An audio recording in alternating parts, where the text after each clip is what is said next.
You can get the next episode of Sworn right now on the TuneIn app. On TuneIn, new episodes of Sworn are available 1 week early. Download TuneIn today and listen for free.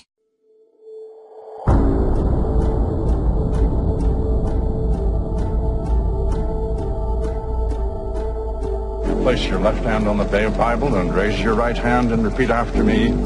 I do solemnly swear. We, the jury, find the defendant not guilty. Protests continued this weekend in Ferguson and around the country. We're resisting. It makes no sense. If it doesn't fit, you must acquit. Judge, you are the last line of reason in this case. Every one of us took an oath of office, and we're sworn to uphold the Constitution. From Tenderfoot TV in Atlanta, this is Sworn. I'm your host, Philip Holloway. Last weekend, I stayed in a hotel, and it really reminded me why I really, really love my Sleep Number bed at home, because I couldn't wait to get back in my own bed, my Sleep Number 360. My Sleep Number setting is 55, and my Sleep IQ score last night was 97. Now my friends at Sleep Number have introduced the most amazing bed ever. It's the one I have. It's the new Sleep Number 360 smart bed. It's designed to keep each of you effortlessly comfortable for your best possible sleep. Sleep Number 360 beds let you choose your ideal firmness and support on each side of the bed, so you stay sleeping comfortably throughout the night. Did you also know Sleep Number beds cost about the same as a traditional mattress, but they last twice as long? It's time that you met the bed that does it all, only at a Sleep Number store. Come in now and enjoy introductory savings of $200 to $400 on the Sleep Number 360 bed. Plus, ask about their 48-month financing. There are more than 550 Sleep Number stores nationwide. Visit sleepnumber.com to find the store nearest you, and please be sure to tell them that Philip Holloway from the Sworn podcast sent you. On this episode of Closing Statements, Phil talks to one of Deborah Widemans' family members, who reached out to him after the first 3 episodes were released. But first, we'll hear Jason Walker's perspective. To recap, Jason Walker was the alleged father of Melissa's baby, someone who seemed to have a potential motive at the time. He agreed to talk to us about his experience, but he didn't want his voice to be used. I'll be reading the questions that we asked Jason, and Phil will voice his responses. What was your life like in Turner County in 2002? Where did you live? What was your job? I lived in the northern part of the county, worked on a decent-sized farm in South Crisp County. I enjoyed the work and who I worked for. No complaints. What was your relationship with Melissa like? Someone mentioned to us that you may have been married at the time you were seeing Melissa. Is that right? Or were you exclusively with Melissa at the time? I was not married at the time of the incident. It's no secret that our relationship started when I was married. We continued after I divorced. I'll not dispute that there were ups and downs. It's no secret. You probably know that. What was your relationship with TJ and Deborah like? Her parents treated me very well, even at times when maybe they shouldn't have. They welcomed me in their home and never made me feel like they didn't want me there. We even went on an out-of-town trip or two. What was your alibi that night? We heard from a credible source that your car hood was cold that morning and that you couldn't have left your house in that car. Could you tell us the same alibi you told the police? If my old age memory serves me right, we had gone to Cordial Walmart for some things and then stopped to see a couple of guys at the GSP post when it was still on Midway Road. Then when I went home, I was home until I was notified of the fire. When I was notified, I rode with someone to the house. Did you feel like you're the only person of interest in that case, or that there was too much focus on you? How did the investigation impact your personal life within Turner County? What about your professional life? I don't think I was the only suspect. Of course, in the situation, I was the first one that came to their minds. The second part of that question, I can't really answer because I don't know how much anyone else was questioned. Third part, things like this will obviously make people wonder. I've maintained my innocence the whole time and still do. Very, very few ever treated me different. What do you think could have been done differently in the investigation process in order to find the person or people that did this? And, as you said, bring relief to those of you who were wrongly accused. I can't really answer this because I only know what they did when they questioned me. I allowed a search of my home and my car without them having a warrant. I had no reason to interfere or make it hard on them. I knew several of the guys that were on the case at the time. They were doing their job, and we remain good friends today. Again, though, I can only answer about how I was questioned, not anyone else. Who else do you think was wrongly accused, along with you? I can only speak for me. I know I was wrongly accused, and I really don't know who was questioned or in what manner. Do you think there are still people in Turner County that think you had something to do with the incident? Until it's solved, I'm sure there are, but I don't think I'm the only one people suspect, but can't speak for anyone else either. I guess the media could only report on what they were told by law enforcement. I don't think they tried to push an opinion, only what they were given. How do you think the media handled the case? I guess the media could only report on what they were told by law enforcement. I don't think they tried to push an opinion, only told what they were given. Finally, Jason says, I hope that helps you. I hope what you are doing finds the missing piece or that one person that knows what happened. We both know that someone knows what happened, and it's long overdue that the truth be told. Thanks for reaching out to me, and I hope what I've told you helps. Good luck with getting others to reply back to you.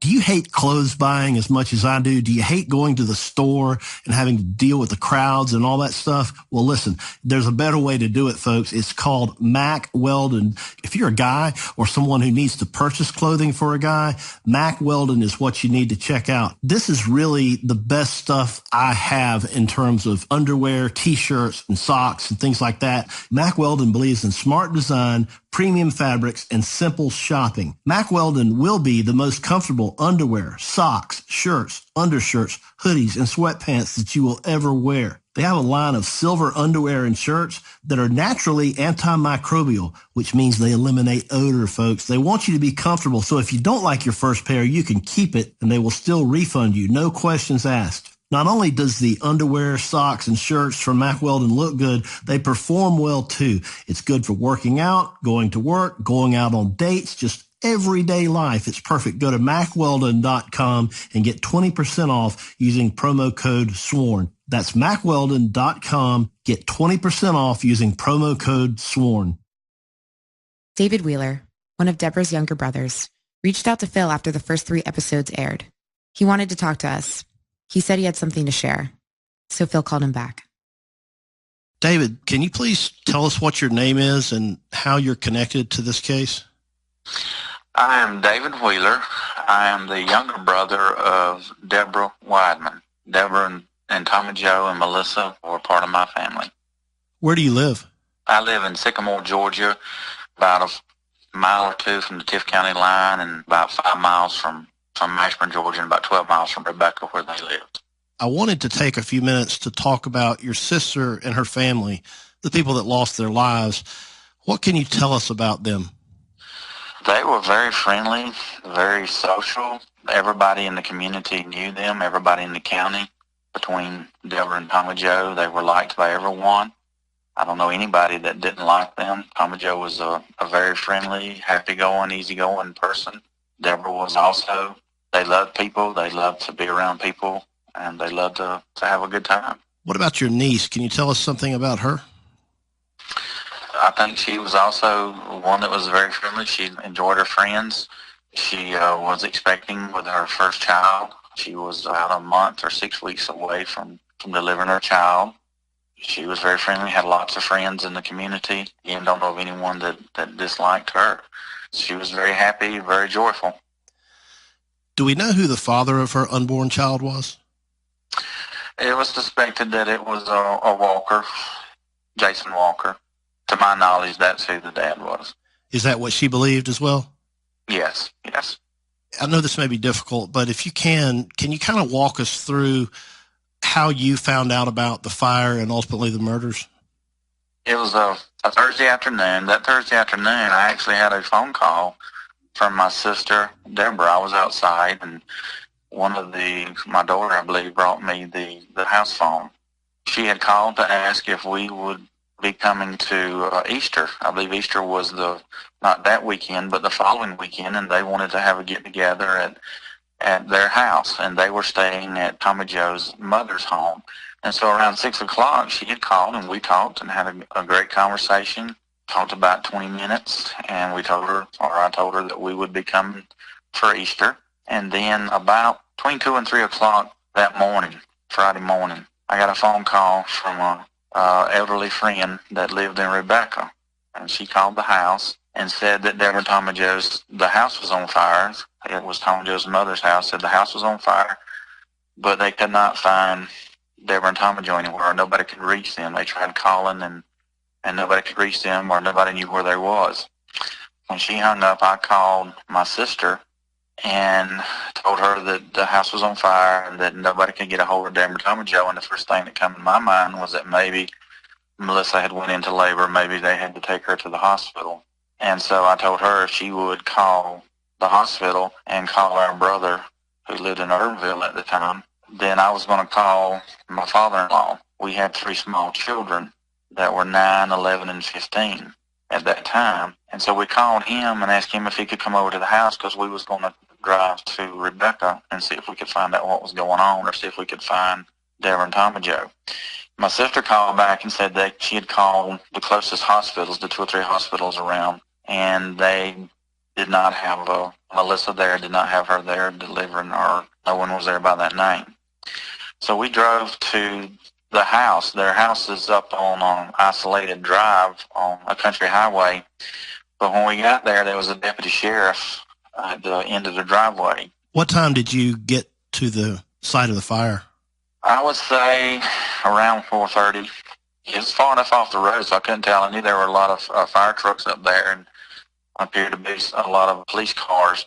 But the deputy sheriff would not allow us to go up into the drive. He would not allow us to go up to the house. I asked him, I told him who I was, told him that it was my sister's house, and we were trying to find out where they were, but he would not allow us to go up into the drive. So when we left there, we went to Charles Henry's house. That was Tommy Joe's brother. We went to Charles Henry's house.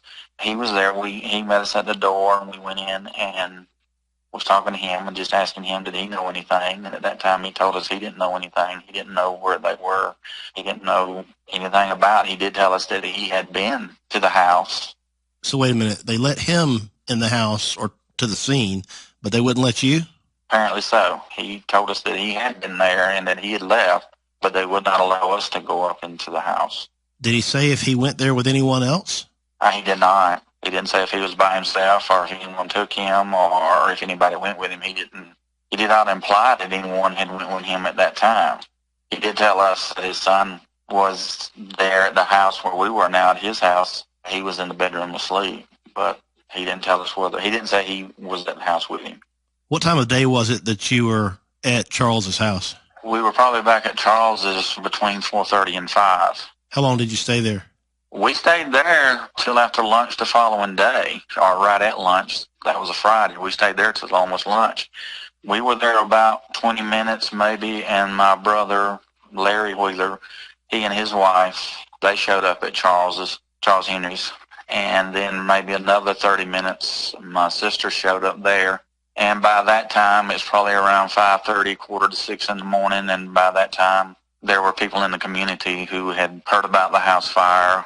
They were beginning to show up at the house. So by 6 o'clock, the house was pretty well full of people in the community. You mentioned that Charles' son was sleeping. Did you ever see him come out? I did not see him until probably 10 o'clock the next morning. Had you been there nonstop that whole time? I'd been at the house from around between 4:30 and 5. We'd been there from 4:30 until between 11 and 12. We left and came back to our house between 11 and 12. P.M.? 11 a.m. Friday morning. Okay. We were there from 5 a.m., probably 4:30 a.m. till 11 or 12 a.m. And the only person you were talking with was Charles? Correct. He was the only one that came out and talked to me and my brother. And then probably around 8 o'clock, the coroner, Edgar Perry, came over to the house and told us that the bodies were in the house and that there was foul play. He did not tell us what had happened, but he said there was foul play and this was a criminal investigation at this time. What was your reaction and what was everyone else's reaction? Well, everyone was shocked and surprised. You know, you couldn't believe that something like this had happened to them. It was just going through your mind, how could this have happened? Who could have done this? There was nobody that disliked them. the house is far enough off the road. Within a day or two, there was all kind of theories and everybody had their different opinions and ideas about who did it or what happened. So who was present when the coroner came to deliver that news to you? Charles Henry, myself, and my wife, and Charles Henry's, I don't believe the son was there at that time or out when he talked to us, but there was my sister and my brother and his wife, and then there was a large number of people from the community. There was probably 20 or 30 people from the community that were there also, and he just kind of took us to the side in the room, but there were some other people standing around. I couldn't call their names, but there were some other people standing around when he told us that there was foul play. Was there anything that you felt was unusual about the time that you spent at Charles's house that morning? I don't know. It was just kind of quiet. I don't really know. I'd have to think on that question for a moment. Well, let me ask you another question. Did you ever wonder why Charles was allowed to go to the site of the fire, but you weren't? Well, I did question that. I did want to know why we couldn't go up there, since it was our sister and my, I wondered why they wouldn't allow us to go up there and find out. I know it was his property or his family's property, but I did question, why couldn't we go up there, or at least wait up there until they found out something. Why was your sister and her family staying at that house at that time? They often did that. Tommy Joe's mother, Miss Joe, she lived in Fernandina, and I don't know, but I'm pretty sure she had some valuable items in the house. I know she probably had her husband, or Tommy Joe's daddy, Mr. Widemans. I believe at one time he had a lot of guns, a lot of collectible guns, and she wanted them to stay there to secure her home. She had some valuable items there, and to help upkeep the home and to show that, somebody was in and out of the house. So they quite frequently would go up there and stay. They might stay up there the weekend or stay up there 3 or 4 days out of the week, or sometimes 2 or 3 weeks at a time, and then go back to their house in Rebecca, a couple of miles away. But they stayed for security reasons for her home. So Miss Joe, was she a full-time resident at Fernandina Beach, or did she split her time, or how did that work? She spent the majority of her time in Fernandina Beach, I believe, for health reasons. She stayed down there because of the sea air or whatever, or she had asthma, or I don't know exactly, but it was some health reasons was one of the reasons she stayed down at Fernandina. Do you know where she was the night of the fire? I had thought that she was at her home in Fernandina. Now, later it came out that she may have been in the hospital, but if she was, I thought it would have been down there in Fernandina somewhere then. I did see a news report that said it actually quoted Charles Widemans as saying that she was in the hospital the night of the fire.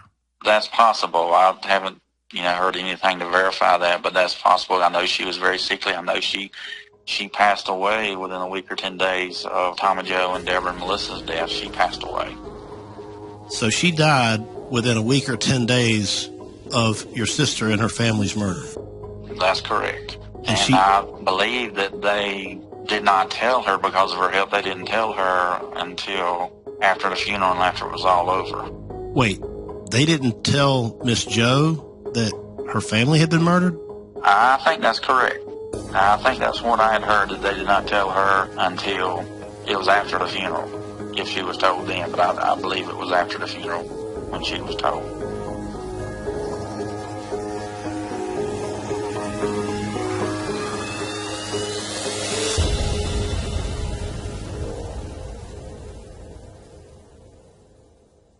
Are you hiring? Do you know where to post your job to find the best candidates? Let me tell you about ZipRecruiter. With ZipRecruiter, you can post your job to 100 plus job sites with just one click. Then their powerful technology efficiently matches the right people to your job better than anyone else. That's why ZipRecruiter is different. Unlike other job sites, ZipRecruiter does not depend on candidates finding you. It finds them for you. In fact, 80% of employers, myself included, who post a job on ZipRecruiter ZipRecruiter, get a quality candidate through the site within just one day. And that is something that I can personally vouch for because my most recent hire I got in just one day. There's no juggling emails or calls to your office. Simply screen, rate, and manage candidates all in one place with ZipRecruiter's easy-to-use dashboard. So here's what you do, folks. Please find out today why ZipRecruiter has been used by businesses of all sizes to find the most qualified job candidates with immediate results. And right now, my listeners can post jobs on ZipRecruiter for free. That's free, folks. Free. Just go to ZipRecruiter.com/sworn. That's ZipRecruiter.com/sworn. Now, I've come to learn that later there was some litigation between the estate of your sister and the estate of Miss Joe. Is that correct? I'm not as familiar with that. My brother's more familiar with that part of it. I would hesitate to answer on that because I don't know enough to give a correct answer. Okay. Can you tell us about Miss Joe's financial circumstances? Was she well off, or was she a person of modest means? I don't know her exact figure, but I would probably consider her well off. She was a landowner, and she probably had stock and things, but I know she had 2 or 3 farms in the county. A house in Fernandina or some property in Fernandina. So I would consider that more than modest. I don't know an exact figure, but I would think it's more than modest. When was the last time your brother-in-law saw his mother? I believe him and Charles Henry had went down and visited her within a month before the murders. I don't know an exact date, but him and Charles Henry had been down there to see her. I can't say an exact date, but within weeks or a month or less from the murders happening. I think you told me earlier today when we talked that some people went to visit her just within a day or two of the murders. Who was that? I believe Charles Henry's wife and his daughter-in-law. They were there the day of the murder and maybe had went the day before. I don't know when they left to go down there, but they were not at the house. And, we did ask where was Diane, his wife, and he said they were down in Fernandina. On the night of the murders, do you know if anyone was visiting Miss Joe? To my knowledge, Diane and his son's wife were visiting her or had left to go down there. I don't know when they left, but he said they were going to Fernandina. So I don't know when they left to go, but they were going to Fernandina to see Miss Joe. So on the night of the murders, Charles Wideman and his son were in Rebecca, but the rest of the family was in Fernandina. Is that correct? Correct. That's what I was told, or that's what Charles Henry had said, that they were going down there. He didn't say when they left, but the night of the murders, he and his son were the only ones in town or at home. How about your sister and her family? Had anyone else gone to visit Miss Joe? I couldn't say. I know Tom and Joe and Deborah would frequently go down and visit with her and check on her. They would check on her when she would come home, but now I can't say for certain who else went down there to see her or how often. Can you tell me the story that we talked about earlier today about somebody going and seeing her just before the murders and coming back with some jewelry?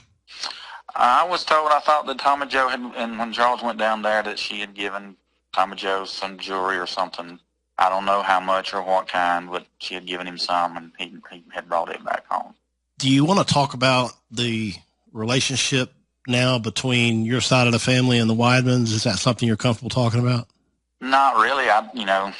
I see them, and I speak with them, and they speak with me. I was at a meeting just recently, and they were present at the meeting. We speak to one another, and we occasionally run into one another in town. Does anybody ever talk to you about the murders? People come up from time to time, and they'll ask me, or they'll talk to me, and they'll give me their opinion. They'll give me their suspicions. I very seldom bring it up and very seldom talk about it or start or initiate the conversation, but it doesn't offend me or bother me when someone comes up and they want to talk or they want to ask or, they want to express their concern. Most of the time when the sheriff comes up and publicizes the murders again or speaks in the newspaper or speaks on the local television station in Albany, it'll generate some conversations and people come up and they'll talk or they'll ask or they'll tell me, they're sorry about what happened and all. It did affect my family. I don't bring it up and talk about it much because I had a 9-year-old son, an 11-year-old daughter, and a 15-year-old daughter. And we didn't talk about it a whole lot because my 9-year-old and 11-year-old for over a year, we had just built a house and we had just moved in it We'd been here about a year.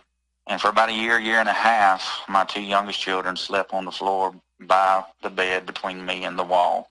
And they slept there for a year and a half because they were afraid. And even now, talking to you and bringing it up, my wife gets a little nervous and a little scared when it's brought back up. I didn't bring it up and didn't talk about it much around them because of that. My son probably took 4 or 5 years before he would go outside by himself. If we was inside, he had to be inside. If we were outside, he had to be outside.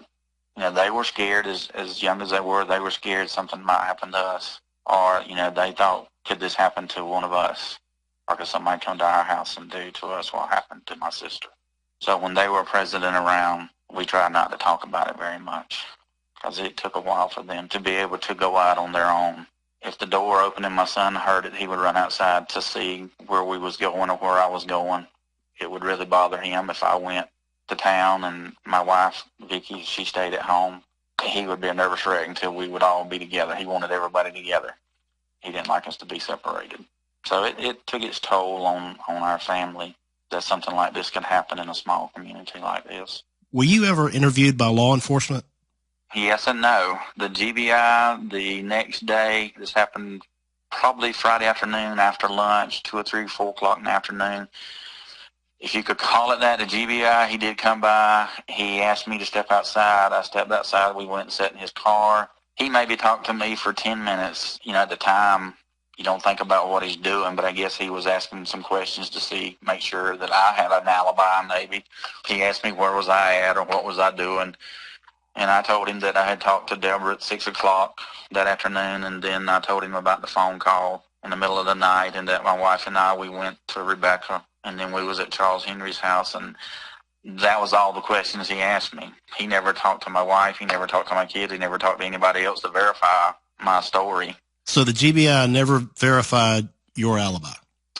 They never talked to none of my wife or my children. They never talked to them. Never talked to her to say, was this what happened? He never come back and talked to me. I haven't heard from him since that day. He talked to me 10 minutes in his car, and I told him about her calling me at 6 o'clock. I told him about us leaving in the middle of the night and going over there, my wife and I. And I asked him when I finished telling him that, I asked him, did he think they could solve the case? And he said, yes, this case is solvable. So I was left with a feeling that, okay, they got enough information somewhere that they will be able to solve this in a short time or a reasonable time. And after that day, the GBI, nobody's ever contacted me. I think they may have. I know my sister and my brother have called them, but they've never called me or told me, we're still working on this, or we've got some leads, or is there anything else you can tell me? You've asked me more questions than they've asked me. Did they record the conversation that took place in the car? Not to my knowledge. If he did, he didn't tell me, but not to my knowledge. He took maybe a few notes, but to my knowledge, he didn't record anything. Do you know if he talked to anyone on the Widemans side of the family? I don't know. He didn't tell me. He didn't ask or he didn't elaborate. I might have been in the car 10 minutes with him, and I've told you, or you've asked more than he asked me. Did anybody ever tell you how they were murdered? Not directly. That Friday night, because it was large families, Tommy Joe's family was large, and they were in Rebecca, and then we lived on this end of the county. My brother lived in another county. My sister lived in town. So at that time, for no reason other than the fact that we, both had large families and lots of friends, and also we agreed that some of the people can meet at my house, and some of the people can meet at Charles Henry's house. So we met here, and that night, Friday night, our district attorney's in another county. He's from Tifton. And the district attorney came over to the house, and we went upstairs, me, my sister, and my brother, and I believe the sheriff was here. And we went up into a room, and he told us that, they had been murdered. He told us they had been shot, but he didn't give us any other details more than that. That it was a murder case, that they felt like that some arson was involved in it, and that they were shot. He didn't tell us where, he didn't tell us with what, or nothing like that. I didn't have a problem with that. But that's all the information. The only other information I've gotten is, a little bit here and a little bit there. You hear from people talk that were involved in it. Has anyone in law enforcement ever told you what kind of gun was used? No. Has anyone in law enforcement ever told you where your sister was shot? No. Has anyone in law enforcement ever told anybody you know either of those things? I couldn't say. People have commented that, and I don't know if it's their opinion or if they have heard it from some law enforcement. People have commented where they might have been shot. I know finally I wasn't allowed to go up the night of the murder, and when they were still putting out the fire. But 3 or 4 days later, within a week, we were allowed to go up to the house. They said that they had done all the investigating they needed to do, and so we were allowed to go up to the house. And you could tell where they had sifted through the ash and everything. And I questioned one of the law enforcement about, why was this area sifted through more than other areas? Was that where the bodies might have been? And he said, well, that was left there for y'all's benefit. I'm sorry, say that again? When we went into the house was burnt down, and there was nothing but rubble and ash, and you could walk through what was left. This was about a week after the murder. They did say the wires were cut. Either law enforcement or some of the firemen that got there said that the telephone wires had been cut to the house. They do know that. I did hear that from an official. I couldn't say which one. But we were allowed to go up to the house. And so my brother, my sister, and some others, we went to the house. And I did question why did they allow us to go up there so soon, or I thought was soon after the murder, because I thought maybe they would want more time for themselves to check and see if they could find any clues. But we were allowed to go up there. And you could tell some areas where it looked like maybe they had sifted through the rubble and the ashes more. And so I asked a law official, was that where they were when they were shot? And he said that he didn't come out and say yes. He said, well, that was left there for y'all's benefit. What did you interpret that to mean? I thought that meant that's where they were laying. I don't know why they would want us to see where they were laying, but I thought that was his way of saying yes without telling me yes. So if that's the case, can you describe for us where the individuals were laying? I think one was probably in a living room, one was in a hall, and one was in the doorway of a bedroom. None of this was at the front door. It was all in the interior of the house. Correct. I had been in the house before. When Deborah and Tom and Joe were staying there, I had been by the house a time or two and been inside the house. So one area appeared to be what was the den or living room. One area was in what was a hall. The house, you had a hall. You go down to the 3 bedrooms. One was area where the ashes were sifted, looked like it was in the hall, and one appeared to be in the doorway. So basically, the law enforcement officers on the scene, without telling you directly, they were letting you know that the bodies were located inside the house. Well, they weren't there when we went.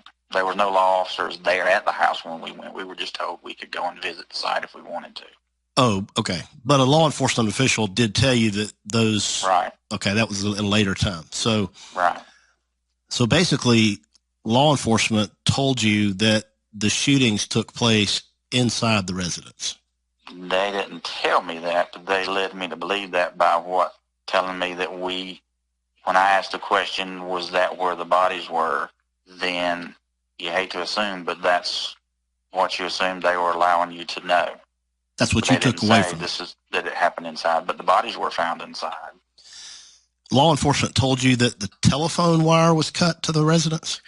I don't know if it was a law enforcement or one of the firefighters, but one of the officials that was there when they were putting out the fire, whether it was a fireman or whether it was a volunteer fireman or one of the law officers, I don't remember which one, but we were told that the phone wires had been cut. I couldn't say who, but I was also told, I did ask a question, I don't remember what law officer or whatever, but the door was not locked. And so I know Tom and Joe would not have opened the door to a total stranger in the middle of the night. When I asked one of the firemen, I did ask the question, was the doors locked? And he said no. So we've got a cut telephone line and an unlocked door and bodies located inside the residence. That's the information that I've gathered from different ones that were the responders that were there at the fire, from different responders over time. I didn't get all those answers from the same person, but over time, different ones that I had talked to that were there, was a volunteer fireman or whether it was a law officer, those are some things that were told. You mentioned that your sister and some others from time to time have contacted the GBI about this case. Do you know if the GBI has told them anything? I do not. They, we would talk some. We don't, every time I hear something, I don't call them because a lot of it's hearsay. And anytime you talk to somebody, some of it's something they've heard from 2 or 3 other sources. So I don't call them every time I hear something. They don't call me every time that they hear something. But, we do communicate. But I don't know. I couldn't tell you what all the GBI has told them. Do you have I know that they have not contacted me and told me anything. Do you have the impression that anybody is really still working on this case, or is it your belief that it's probably gathering dust on the files, gathering dust somewhere? Sometimes I feel like it's gathering dust because I haven't heard anything from the GBI, so I don't know. I don't know if there's any pressure put on them. They weren't politically involved, or sometimes I feel that way. And I don't blame. We've had, now we're on our 3rd sheriff that's been elected. We had a sheriff that was interim for a short time between elections. We're on our 4th sheriff, and by now, it grows cold. And I know the lead investigator that was working with the sheriff's department when the murder happened, he no longer works with the sheriff's department. So I don't know you don't know what theories he had. You don't know what suspicions he had. You don't know what evidence he had. Somebody else, they come in. I don't know how much of that he passed along. I don't know what theories he might have had that he could have been working on. So, you have to question, well, is it getting cold? The present sheriff I have talked to, and he has talked to me, and he has communicated with me. He told me one time not long ago that he had communicated with the GBI and was wanting them to get maybe a different set of eyes looking at the evidence to see if, someone else maybe could pick up or see something that the original investigators might not see. Is there anything else that you think is important that we haven't talked about that I've missed that you think might be important? I just want someone to, just to keep asking questions and keep it current, because sooner or later, maybe somebody will say something, somebody will remember something. People have a tendency, either if someone that didn't have a conscience at all, they're either going to brag about it, or someone has a conscience, they're going to feel guilty and want to tell someone maybe to get forgiveness. So one of the two. Either they're going to brag about doing it and not getting caught, or either they're going to want someone to forgive them because their conscience is bothering them. But either way, they're going to talk to somebody somewhere sometime. And so we have to keep it going and keep it current so that that person that hears that vital information will come forward with it. Well, what I can tell you is that we've recently come across some information that somebody claims to know quite a bit about the specific facts of this case, and we've passed that on to the GBI. Now, what they do with it, I don't know. But what I can tell you is that we've come across some information that has the potential to solve this case, and we passed it on to the GBI very recently. Well, I am very grateful. I'm very thankful for what you're doing. I am thankful that you took interest in it and that you're bringing it back to light, because that keeps people talking and it keeps it fresh on other people's mind. And each time we did elect a sheriff, they would come and they would ask for my vote, and I would ask them to treat the case as though it was one of their relatives, meaning that I wouldn't want them to just put it in a box and let it collect dust, but to keep digging at it until they found somebody. After speaking with David Wheeler, I thought more about what I had heard, and I reached back out to clarify just a couple of details. I wanted to know more about the scene at Charles Henry's house the morning of the fire. David wrote to me, "When we arrived at Charles Henry and Diane's home, Charles Henry told us Chip was there." So just to keep things straight here, Chip Wideman is Charles Henry's adult son, who was married at the time and did not live at his parents' house. David goes on to say he was told Chip had taken a bath and gone to bed. That conversation took place at approximately 4 to 4:30 a.m. We did not see Chip until close to lunch on Friday. To my knowledge, Charles Henry voluntarily told us about Chip. We never asked where he was. David also clarified that according to what he was told at the time of the fire, Diane Wideman was in Florida, along with her son Chip's wife, visiting Miss Jo, and that they had been there since the day before the fire, which would have been Thursday. We've actually been looking at the Wideman murders for quite some time now. You see, when Payne Lindsay, host of our sister podcast Up and Vanished, was in South Georgia investigating the disappearance of Irwin County history teacher and beauty queen Tara Grinstead, someone told Payne some very compelling information about the Wideman murders in nearby Rebecca, Georgia. Later, however, when we tried to follow up with this person, he didn't have anything to say except for calling us swine. Nevertheless, we were able to independently corroborate much of what the caller had initially said the first time. We were able to corroborate that his ex-son-in-law did in fact die in a car crash.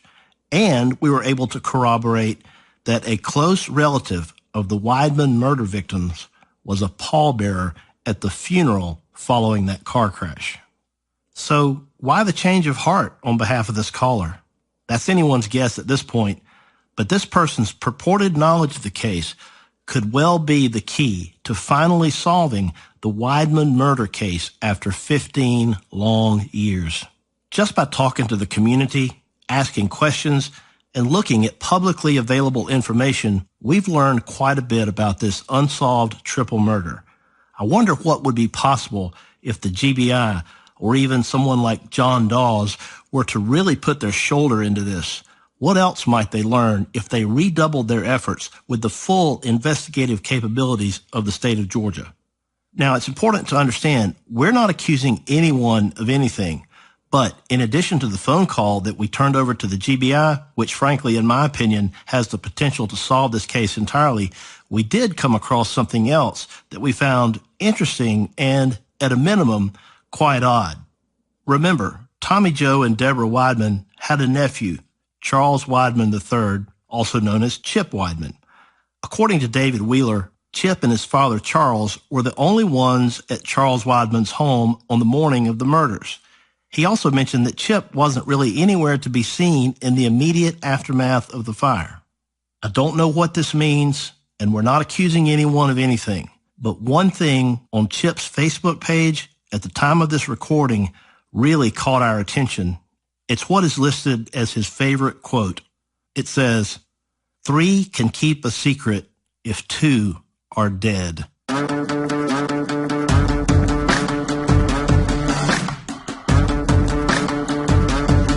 We'll continue to follow this case in the future and plan to come out with more episodes in a few months. So please, if you have any information at all about this case, contact the Georgia Bureau of Investigation. You can also contact us directly at sworntips@gmail.com. Sworn is produced by Tenderfoot TV in Atlanta. Story and production by Payne Lindsay, Mason Lindsay, and Meredith Stedman, and myself, Philip Holloway. Sound design by Payne Lindsay. Executive producers Donald Albright and Payne Lindsay. Mixed and mastered by Resonate Recordings. Also, if you haven't yet, please check out our sister podcast, Up and Vanished, that follows the investigation into the disappearance of Georgia high school teacher and beauty queen Tara Grinstead. Up and Vanished is available now on Apple Podcasts. Thanks for listening. This is Philip Holloway, and I'll see you next time on Sworn. New episodes of Sworn will be available 7 days early on TuneIn. Download the TuneIn app and listen for free. Hear new shows from other great podcasts on TuneIn before anywhere else. You can find our new episodes at tunein.com/sworn. That's tunein.com/sworn.